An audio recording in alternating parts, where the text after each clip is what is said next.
إنما يخشى الله من عباده العلماء۔ جرأت کا نام ہے دیوبند والے، عالی مقام ہے دیوبند والے۔ مغفرت کا، رحمت کا اور عذاب سے خلاصی کا مہینہ آ رہا ہے، اللہ کی رحمت سمیٹنے کا مہینہ آ رہا ہے۔ اس مبارک مہمان کے آنے سے پہلے ہمیں اس کی مکمل تیاری کر لینی چاہیے۔ دنیا کا بھی دستور ہے کہ جتنا بڑا مہمان ہوتا ہے اتنی ہی اس کی تیاریاں کی جاتی ہیں۔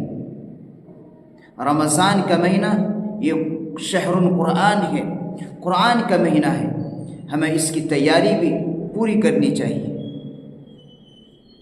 عید کی تیاری انسان ایک دو دن پہلے نہیں کرتا، بلکہ مہینوں سے اس کی تیاری کی جاتی ہے۔ ایک مہینے قبل اس کی تیاری شروع کر دی جاتی ہے، اس کے کپڑے بننے، اس کے کپڑے بننے، پورا مہینہ تیاریوں میں لگ جاتا ہے۔ رمضان کا مہینہ یہ تو اللہ کی رحمت سمیٹنے کا مہینہ ہے۔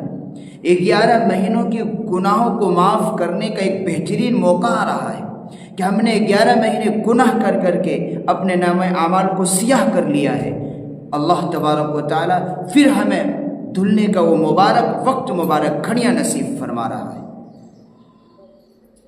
رمضان المبارک کی تیاری کیا ہے کہ سب سے پہلے انسان گناہوں سے سچی پکی توبہ کرے اور رمضان المبارک کے لیے اپنے وقت کو عبادت کے لیے فارغ کرے۔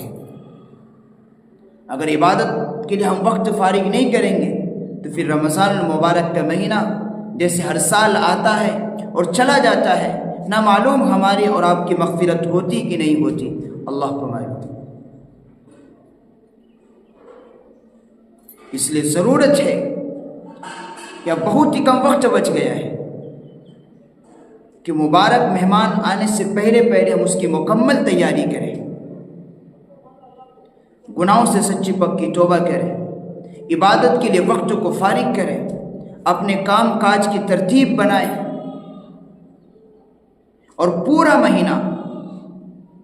بعض لوگ کیا کرتے ہیں کہ بڑے بڑے روزے رکھیں۔ یہ کیا ہوتا ہے بڑے بڑے روزے؟ مجھے تو معلوم نہیں، پورے مہینے روزے رکھنے اور پورا مہینہ تراویح کی نمازیں پڑھنی۔ اس کی فضیلت پر انشاءاللہ بات آگے ہوتی رہیں گی۔ روزہ صرف صبح صادق سے لے کر غروب آفتاب تک بھوکا رہنے کا نام نہیں ہے۔ روزہ ان اعضاء جوارح کو گناہوں سے پاک رکھنے کا نام ہے۔ بہت سے لوگ روزہ رہتے ہیں لیکن گناہوں سے نہیں بچتے، ان کو سوائے بھوکا رہنے کی کوئی فائدہ نصیب نہیں ہوتا۔ روزہ رہیں گے اور گناہوں سے بھی احتراز کریں گے، لغو لا یعنی چیزوں سے اپنے آپ کو محفوظ رکھنا ہے، تب وہ روزہ کامل روزہ ہوگا اور پھر اس کا ثواب اور اس پر پورا اجر بھی ملے گا۔ روزہ ایک ایسی عبادت ہے جس کا اجر اللہ تبارک و تعالیٰ نے خود دینے کا وعدہ فرمایا ہے۔ ہم پورے مہینے روزے رکھنے کا عزم کریں۔ اللہ تبارک و تعالیٰ نے تمام آسمانی کتابیں رمضان المبارک میں نازل فرمائی ہے، چنانچہ قرآن پاک لوح محفوظ سے تمام کا تمام آسمان دنیا پر رمضان المبارک میں نازل ہوا، پھر وہاں سے حسب موقع تھوڑا 23 سال کے عرصے میں نازل ہوا ہے۔ حضرت ابراہیم علیہ السلام کو صحیفے یکم رمضان یا 3 رمضان کو ملی، حضرت داؤد علیہ السلام کو زبور 18 یا 13 رمضان کو ملی، حضرت موسیٰ علیہ السلام کو توریت 6 رمضان المبارک کو عطا ہوئی، حضرت عیسیٰ علیہ السلام کو انجیل 12 یا 13 رمضان المبارک کو ملی۔